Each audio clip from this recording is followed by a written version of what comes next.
বনমালীপুর রাম ঠাকুর সেবা মন্দিরের সুবর্ণ জয়ন্তী বর্ষ উপলক্ষে 9 জানুয়ারি থেকে 16 জানুয়ারি 8 দিন ব্যাপী নানাহক কর্মসূচির হাতে নেওয়া হয়েছে। প্রসঙ্গত 1977 সালে শ্রী শ্রী রাম ঠাকুর স্বরূপ চতুর্থ মহন্ত মহারাজা শ্রদ্ধেয় শ্রী মধ্ব বন্দ্যোপাধ্যায়ের আদেশ ও নির্দেশে এই মন্দিরটি প্রতিষ্ঠিত হয়েছিল। শনিবার ভক্তদের শোভাযাত্রা অনুষ্ঠিত হয়েছে। রবিবার তৃতীয় দিনে অনুষ্ঠিত হয় রক্তদান শিবির। রক্তদান শিবিরে উপস্থিত ছিলেন শ্রী শ্রী রাম ঠাকুর মহন্ত মহারাজ, কালীপদ চক্রবর্তী, মেয়র দীপক মজুমদার সহ অন্যান্যরা। রক্তদানের পাশাপাশি ক্যান্সার হাসপাতালের রোগীদের মধ্যে ফল বিতরণ করা হয়। আমি বলবো যে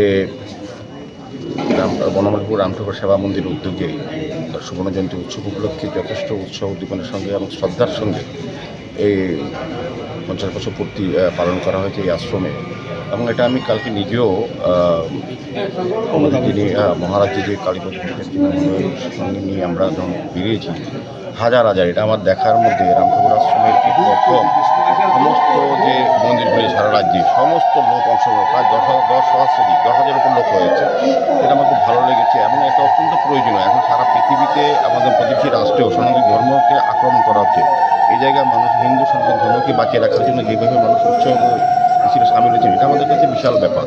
আর আমি বলবো রাম ঠাকুর সেবা মন্দির আজকে তাদের কর্মসূচির অঙ্গ হিসেবে রক্তদান উৎসবের আয়োজন করেছে।